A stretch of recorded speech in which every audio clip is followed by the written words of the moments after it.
आज मीरा भाईंदर में आगरी समाज का मेला हुआ है, उधर जा रहा हूँ। उधर का सब शूट करके बताऊंगा। मेरा सुरेश नेगी नाम है। Thank you.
धवल पाटील आपल्यामध्ये उपस्थित आहेत. 6व्या वर्षापासून बाप्पाच्या मूर्ती ते घडवत आहेत आणि अतिशय सुंदर अशा गणपती मूर्ती घडवण्याचं काम घडवण्याचं काम ते करत आहेत आणि अतिशय सुंदर. खरं तर त्यांचं इंजिनिअरिंगचं शिक्षण पूर्ण झालेलं आहे आणि तरी सुद्धा अतिशय सुंदर अशा गणपती बाप्पाच्या मूर्ती घडवण्याचं काम आपले धवल एकनाथ पाटील त्रिमूर्ती आर्ट्स भाईंदर करत आहेत. आगरी समाज उन्नती संस्था आपलं स्वागत करत आहोत, आपला सत्कार करत आहोत.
अशा त्यांचंही आपण कौतुक करतो. या संस्थेचा उद्देशच आहे की या ठिकाणी मीरा भाईंदरने परिसरातील जे आगरी बांधव आहेत त्यांची धार्मिक, शैक्षणिक, सांस्कृतिक, क्रीडा यामध्ये प्रगती व्हावं आणि आपलं अस्तित्व दिसावं हेही खरंय की अनेक वर्षापूर्वी उत्तमचा ख्रिश्चन म्हणत होता काका आपलं काय, भाईंदरचा मुसलमान म्हणत होता काका आपलं स्थानिकांचं काय. आणि आज ही आपली वास्तू उभी राहते. कधीपासून आपल्याला विनंती केली नाही पण आम्ही संस्थेच्या वतीने मी विनंती करतोय येणाऱ्यांना प्रत्येकाने इकडचा आस्वाद तर घ्यायचाच आहे, तरी पण बिल्डिंग मध्ये जायचंय, तळमजला बघायचंय, पहिला माळा बघायचा आहे, हाऊस असेल तर टेरेसवरही जायचं आहे. ही मोठी वास्तू बनते, आपल्या आशीर्वादाने बनते हे सांगायला मला आनंद होतोय. आता कोणतेही आपल्याला भीती नाही.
चकचक सोन्याचा कर कोणाच्या हाताचा तो चकचक सोन्याचा कर कोणाच्या हाताचा माझ्या हाताने घातलेला होता माझ्या चारच्या गणाचा माझ्या हाताने घातलेला होता माझ्या चारच्या गणाचा माझ्या हाताने घातलेला होता माझ्या लाडक्या गणाचा माझ्या हाताने घातलेला होता माझ्या लाडक्या गणाचा तो चकचक सोन्याचा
थांबा, ह्याचा उद्या.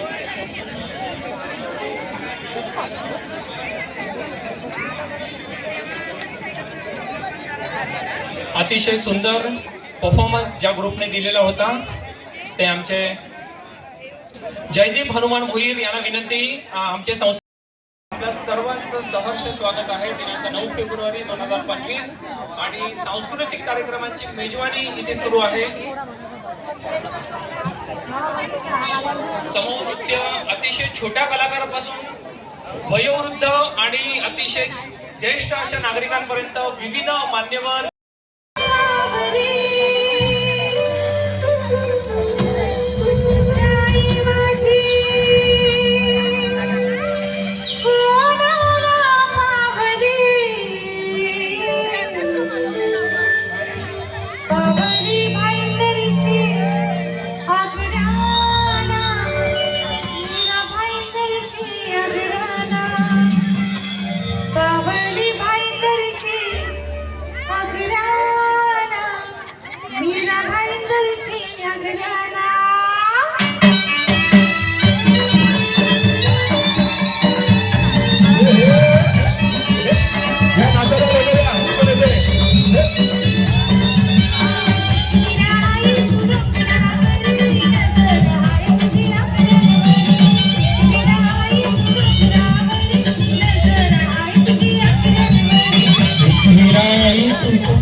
तुझी